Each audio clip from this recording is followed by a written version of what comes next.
Good morning. It is 11:30 a.m. Friday, August 21st. It's my normal day off. I was asked by HR not to come back to work until I've seen my neurologist because I ended up having to leave work almost as soon as I got there. It was just like I got there at 3, and before 4 o'clock, I was being hauled out by EMS, unresponsive. I could hear what was going on, but I couldn't get myself to respond.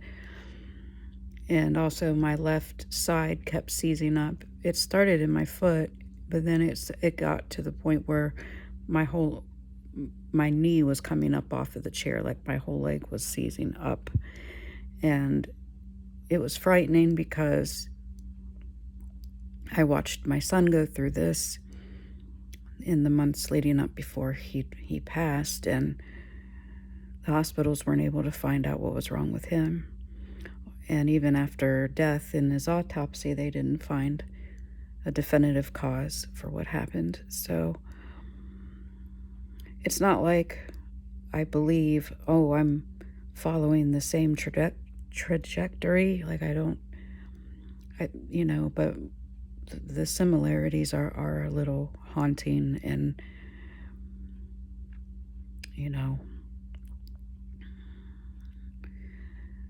I'm not sure what the answers are. I've been looking for the answers.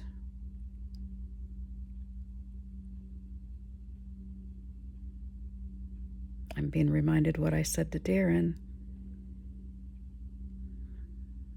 The day he died, he came over for a haircut and asked me, "Mom, why is this happening to me?" He had had a migraine to where his mouth was completely frowned, like he couldn't smile. I can still smile, so that's one of the things they check. See if you can still smile, but I've noticed it's but when he asked me, "Why is this happening to me?" I asked him, "Have you asked God?" And he said, "Well, no, not really." And I said, "I think this is going to be a test of faith." And he died 4 hours later. And I thought, test of whose faith? And I'm wondering if it's definitely testing my faith, and not just it's just, the world just doesn't seem the same. I've been experiencing a lot of, I guess they call it disassociation. Like when I was having that episode at work and they were saying, "Debbie, Debbie," and I'm telling myself, "Say something, they're going to think you're crazy, say something," and I could not get myself to respond. And the EMTs were doing sternum rubs, which I'd never had a sternum rub before that I can recall, but I felt the pain, but I still didn't respond. And I even thought, wow, I'm very flighty and jumpy. Like, anyone that knows me knows you just barely touch me, I can, jump. So for me to just I felt just completely submissive. I felt completely like I was surrendered or submissive. Like, it was kind of a good feeling in a way. It felt almost like I was out of body. And then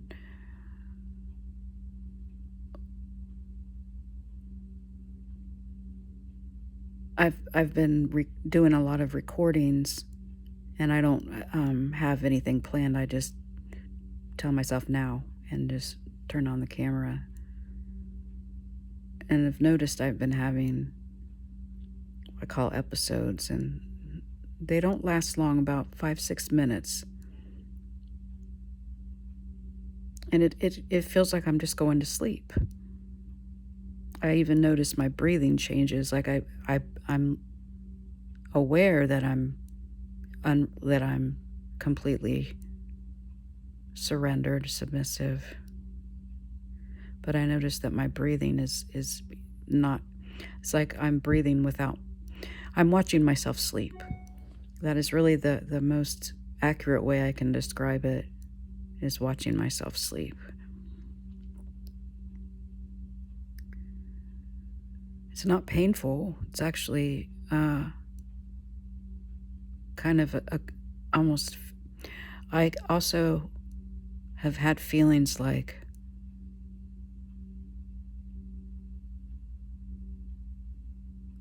I see myself almost like at the bottom of a lake, and I just have a bubble of air, and all I have is just this little bit of air to breathe.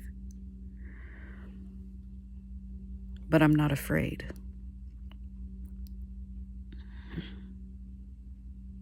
That's how it feels, kind of like I'm out of reach. Like I can hear you, but I can't answer. And then, of course, you're like, am I doing it on purpose? Am I, snap out of it, Deb, snap out of it. Snap out of it.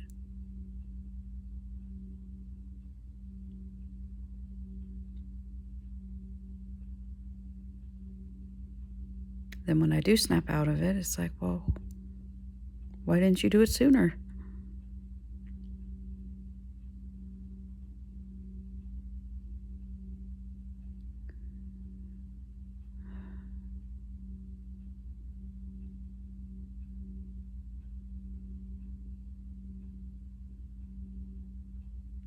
They've been working on my house for all month. This has been a lot longer than it should have been.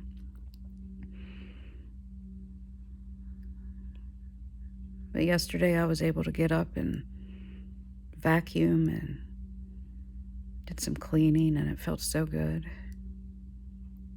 Like I want to be able to get back to that.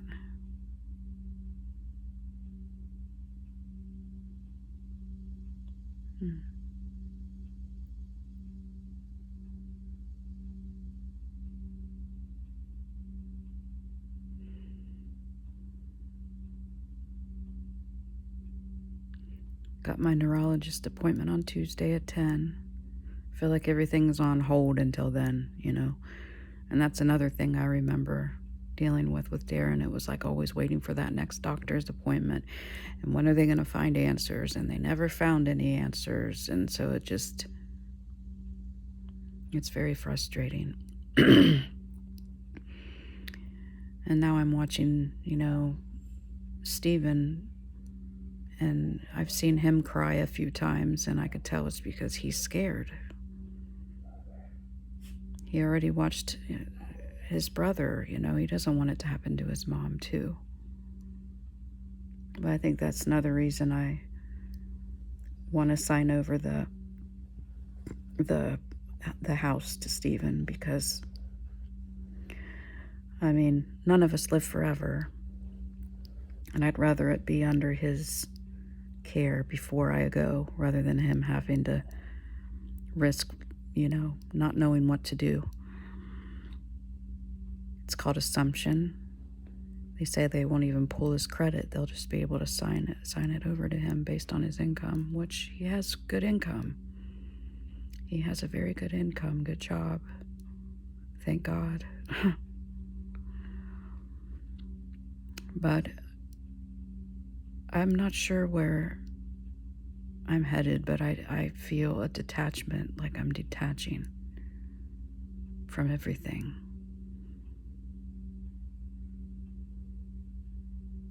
Some might say that's depression or grief. I don't feel that. I feel it's a letting go. Lightening, like lightening up.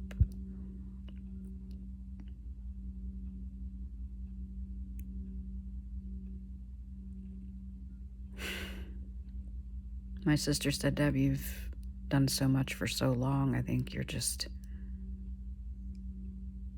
ready to rest.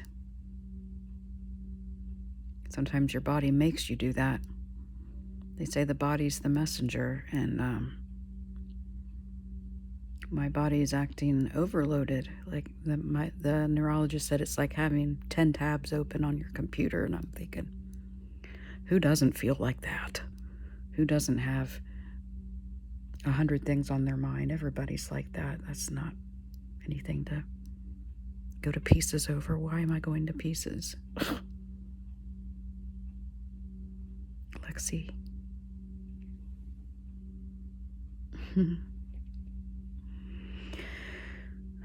Well,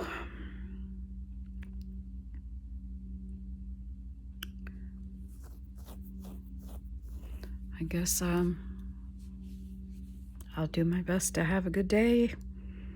Try to get some more cleaning done, and I guess I'll talk to you later. I love you. I really love you. I'll talk to you soon. Bye.